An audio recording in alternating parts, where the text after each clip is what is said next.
Hey there mamas! In this video, I will be sharing with you some practical tips to help you navigate your busy schedule without feeling overwhelmed. As a mom of 2 littles, I totally get it. Life can be a bit much, to say the least, but in a good way.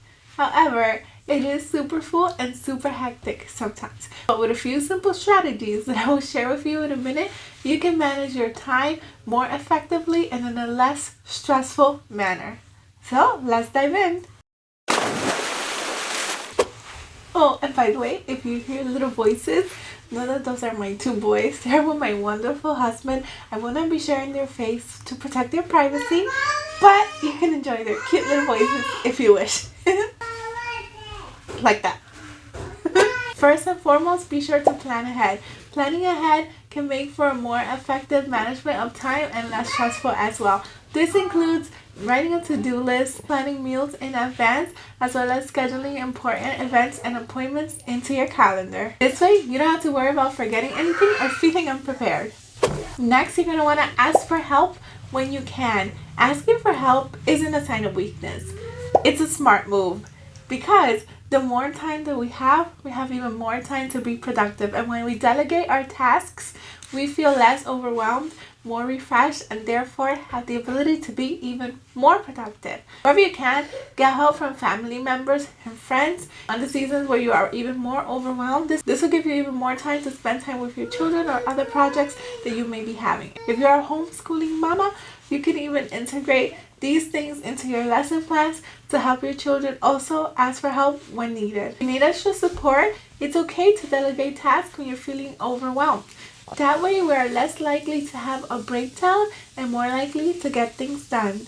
So don't think that you're weak for asking for help. Asking for help shows our children that we can and should live within community to help uplift one another and get us to where we need to be. Not only that, it will teach our children to become more helpful people themselves, because if they see us asking for help, they'll know it's a good thing to get help and help others as well. Next, we're going to set realistic goals. As busy mamas, you already have a lot on your plate, so be realistic about what you can accomplish. There will be other times to get the rest done, but for now, let's be realistic and pick a few items each day or each week to work on.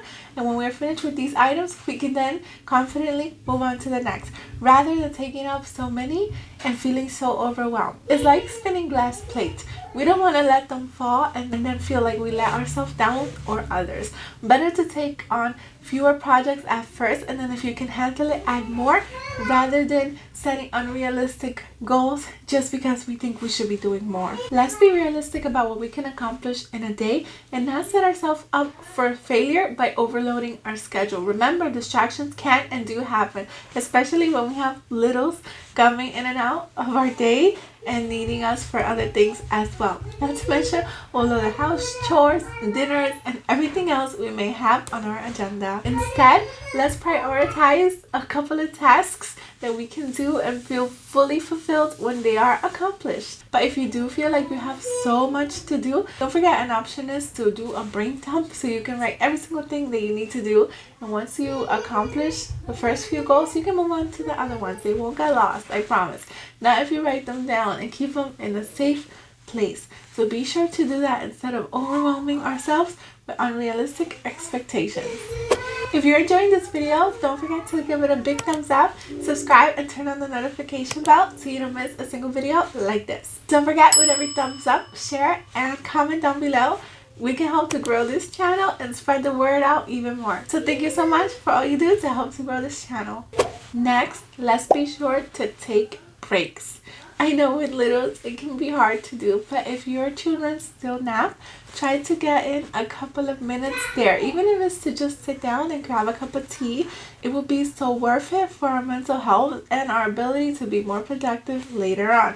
I said it before, but the moments that I allow myself to rest instead of pushing myself to do more, I actually end up being more productive in the long run. It hasn't been always easy for me to rest, but once I saw that pattern, I do force myself to rest, and it does make a huge difference. Giving yourself a mental break can help you keep focused and energized on the tasks throughout the rest of the day. Not only that, it will help teach our children that they don't have to push themselves into exhaustion, and they can be productive by taking a couple of minutes of break each and every day. Next, let's remember to be flexible. As moms, things are always coming up that might have not necessarily been on the plan. Is it just me, or the babies always tend to use the bathroom right before we have to leave, and it's usually a blowout? But that's okay. Becoming flexible and allowing at least an extra 30 minutes of leeway before you have to be somewhere can reduce stress significantly, because that way if anything happens you have extra time to deal with it, and if nothing happens then you get to go where you're going early and enjoy a few minutes of downtime. Knowing that things can happen every single day will set you up to be a more peaceful mama by knowing that things are not always going to be so rigid. Children can often be unpredictable, and we can't expect them to be little robots. So when we set ourselves up for that expectation to expect the unexpected, we'll be more cheerful mamas as well, and cause less stress for us as well as our children. They don't have to feel rushed and pressure, and they can just be free to be carefree children. I also need you to remember to get in some self-care. I know, our schedule is already packed enough, but if we don't take care of ourselves, we won't have enough in our cup to give to others. Self-care is crucial, especially for busy mamas. Make time every single day to do things that you enjoy, even if it's 5, 15, or 30 minutes. Even 1 minute is better than none. Whether it's a book or walking around or taking up a new hobby, singing, practicing the keyboard, whatever you might enjoy. When we take care of ourselves, we will be better able to take care of our loved ones as well. Not only that, but it will help us to be less overwhelmed, more happy, and more in control of our mental health. And speaking of mental health, if you want to know some mental health tips for mamas, check out this video here where I give 10 practical mental health tips for moms, and I'll see you there right now. Thank you so much for watching. Until next time, to God be the glory. Bye.